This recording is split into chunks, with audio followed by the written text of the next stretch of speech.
स्वागत है आप सभी का होली एक्सप्लेन टीवी पे। आज हम देखने जा रहे हैं भाई एक बहुत ही कमाल की फिल्म जिसका नाम है हर्ष। और इस फिल्म में हम देखेंगे एक गूंगी एंड बहरी लड़की को जिसके ऊपर एक किलर अटैक करता है, उस कैसे बचती है। फिल्म काफी इंटरेस्टिंग है।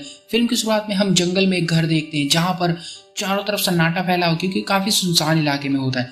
और इस घर में रहती है मैडी नाम की एक लड़की जो कि बेचारी ना तो सुन सकती है और ना ही बोल सकती है। मैडी अकेली ही रहना पसंद करती है क्योंकि वो राइटिंग का काम करती है। जो लिखने वाले लोग होते हैं उनको अकेला रहना ही पसंद होता है। यही थोड़ी दूर एक और लड़की का घर होता है जो कि काफी खुले एरिया में होता है। इस लड़की का नाम सारा होता है। ये लड़की इसकी इकलौती फ्रेंड है और इससे मिलने जुलने भी आया करती है और जो भी मैडी की जरूरत का सामान होता है वो भी लेकर आती है। और आज ये आई हुई है इसकी बुक वापस करने के लिए। अब शाम भी होने लगी है तो मैडी इसको कहती है कि तुम आज मेरे साथ ही डिनर कर लेना। पर सारा बताती है कि तो मेरा बॉयफ्रेंड आने वाला है तो मैं घर पे रात को प्यार मोहब्बत करूंगी, उससे तो मैं यहाँ पे नहीं रुक पाऊंगी। और यहाँ से थोड़ी देर टाइम बिताने के बाद चली जाती है। रात होने पर मैडी अपनी वही राइटिंग का काम शुरू कर देती है और तभी पता नहीं क्यों उसको याद आता है कि अपने बॉयफ्रेंड को कॉल करे। तो उसको कॉल करती है, फिर कट कर देती है तो वहां से उसका बॉयफ्रेंड कॉल करने लग जाता है। पर मैडी कॉल को कट कर देती है और अपने घर का काम को करने लग जाती है।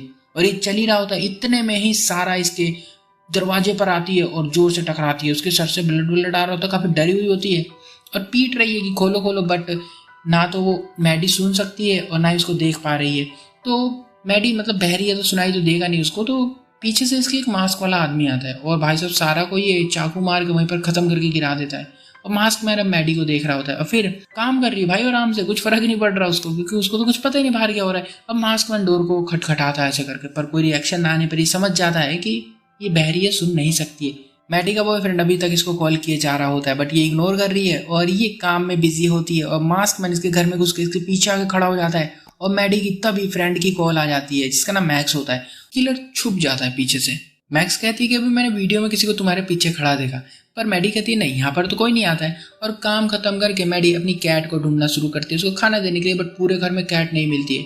तो मैडी फिर से अपने काम में लग जाती है और इसे इसके फोन से इसी के लैपटॉप पर मैसेज आते हैं, इसी की फोटो अभी क्लिक करके कोई भेज रहा है। ये परेशान हैरान कि अबे मेरे फोन से मेरी फोटो कौन भेज सकता है। अभी इस टाइम यहीं पर ये डर गई होती है। डोर पे जाती है तो देखती है बाहर मास्कमैन खड़ा है और इसको फोन दिखा रहा होता है। ये समझ जाती है बट इसको अभी ये समझ नहीं आ रहा कि आदमी है कौन, ये चाहता क्या है। ये डोर को बंद करती है और साथ ही घर के सारे विंडो भी बंद कर देती है। बाहर मास्कमैन खड़ा हथियार लिए इसका वेट कर रहा होता है, कभी तो खोलेगी। पुलिस को कॉल करने जाती है बट मास्कमैन बिजली कट कर देता है जिससे कि वाईफाई बंद हो जाता है और नेट नहीं चलता है। अब वाईफाई बंद हो गया तो मैडी अब तो गई। अब ये मास्कमैन बहुत खतरनाक आदमी होता है। मैडी बहुत दिमाग लगाती है और सोचती है कि कहीं ये मेरा बॉयफ्रेंड तो नहीं है जो मुझे प्रैंक कर रहा हो। तो ये विंडो पर लिख देती है कुछ शीशे के ऊपर। तो मास्कमैन अपना मास्क हटाता है, ये कोई और आदमी होता है, ये इसका बॉयफ्रेंड नहीं होता है। अब मैडी क्या करेगी कुछ भी समझ नहीं आ रहा होता है। ये वेपन उठाती है और बाहर किलर ने इसकी कार भी पंचर कर दी होती है। मैडी चुपके से विंडो के ऊपर जाती है और भागने की कोशिश करती है पर विंडो पर कोई आया होता है, कोई खटखटा रहा है उसको। जब भी देखती है तो ये सारा की डेड बॉडी होती है जो किलर लेकर आया है और खटखटा रही। तो एक बहुत डर जाती है कि सारा मर चुकी है अब। और ये कंफर्म हो जाता है कि किलर ने अगर मैडी को पकड़ा तो ये इसको भी मार देगा। मैडी याद करती है कि सारा के पास एक फोन था तो ये अपनी की से कार में अलार्म बजाती है और किलर उसकी तरफ जाता है। तो इतने में सारा की जीन्स चेक करती है बट फोन तो नहीं मिलता, बट किलर जरूर आ जाता है इसके पास। मैडी जल्दी से विंडो को बंद करती है, किलर पकड़ रहा होता है और किलर की उंगली फंस जाती है विंडो में। मैडी ऊपर से हथौड़ा मारती है और किलर की सारी उंगलियां घायल कर देती है। और किलर फिर सारा का फोन ऐसे निकाल के इसको दिखा के चिढ़ा रहा होता है। मैडी अब डरी सहमी बैठी हुई है, इसे सुनाई भी नहीं देता ना ही बोल पाती है। तो इसको ये भी नहीं पता चल पा रहा है कि जो किलर है वो आ कहाँ से सकता है क्योंकि आवाज तो आ नहीं रही है।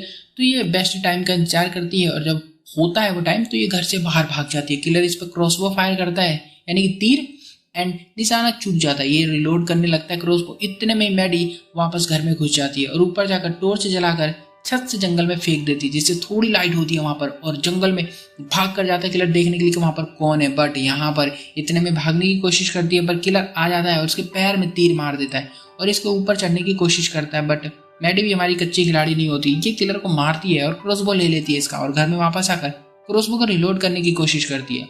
और भाई इतने में जॉन भाई साहब यहाँ पर आ जाते हैं। जॉन जो होता है ये सारा का बॉयफ्रेंड है और सारा को ढूंढता हुआ यहाँ पर आया हुआ है। ये डोर को पीट रहा होता है। मैडी तो सुन नहीं सकती है बट हाँ किलर जरूर सुन लेता है और यहाँ पर आ जाता है नकली पुलिस वाला बनके। इसको घुटने में बैठाता है, हाथ ऊपर करवाता है। जॉन काफी डरा हुआ है कि पुलिस कहाँ से आ गई, पर जॉन शीशे पर लिखी बातें और इसकी हरकतें देखकर समझ जाता है कि पुलिस वाला नहीं मुझे पागल बना रहा है, कुछ तो गड़बड़ है यहाँ पर। और ये पत्थर उठाता है मारने के लिए इसको। मैडी गलत टाइम पर आकर जॉन को हाथ हिलाती है। जॉन का ध्यान इस साइड आता है और इतने में किलर इसके गले में चाकू मार देता है बट मरते मरते जॉन अभी तक किलर से फाइट कर रहा होता है, बट उसकी मौत हो जाती है। अब मैडी अकेली हो गई है, बहुत दुखी है, उसको समझ नहीं आ रहा क्या करूं, क्योंकि वो भाग भी नहीं सकती है, उसका पैर घायल हो गया होता है। अब इसको लड़ना होगा। मैडी की कैट भी इसके पास ही होती है, यानी किलर के पास, उसके साथ खेल रहा होता है। इतने में मैडी बाहर आती है क्रॉसबो लेकर और किलर पर अटैक करती है। किलर को तीर लगता है और किलर इसके पास आता है भागता हुआ। मैडी गेट बंद करने की कोशिश करती है, बट उसका हाथ बाहर ही रह जाता है और किलर इसके हाथ को तोड़ देता है। मैडी हाथ को जैसे तैसे अंदर लेती है और उठ के किलर को चैलेंज करती है कि तेरे अंदर अगर हिम्मत है तो मेरे को मार के दिखा। और भाई साहब किलर हो जाता है गुस्सा और ये ग्लास को तोड़ने लग जाता है। इतने में मैडी किलर की डिटेल लैपटॉप में लिख देती है सारी की ऐसी आंखें, ऐसा दिखता है, ये सारी चीजें, ताकि अगर ये मर जाती है, छानबीन हो तो लैपटॉप खुले तो ये पकड़ा जाए। और ये सब लिखने के बाद जाके बाथरूम में छुप जाती है चाकू लेकर। पर किलर यहाँ पहले से आया होता है, इस पर अटैक करे इससे पहले मैडी को फील हो जाता है कि कोई इसके पीछे है। वो इसको चाकू मार के यहाँ से भागती है, इसको पकड़ लेता है, फाइट होती है और बहुत तगड़ी फाइट के बाद एट द एंड मैडी इसके गले में नुकीली चीज मारती है, जिसकी वजह से बहुत ब्लड निकलता है और किलर जो यहाँ पर मारा जाता है। और ये जल्दी से पुलिस को कॉल करती है फोन लेकर इसका। और इस तरह से मैडी ने अपने आप को लड़के और हिम्मत दिखाकर बचा ली, क्योंकि यहाँ पर एंड में पुलिस भी आ गई होती है। फिल्म जो यहाँ पर खत्म हो जाती है। वीडियो कैसी लगी जरूर बताना, अच्छी लगी तो लाइक कर देना और भी ऐसे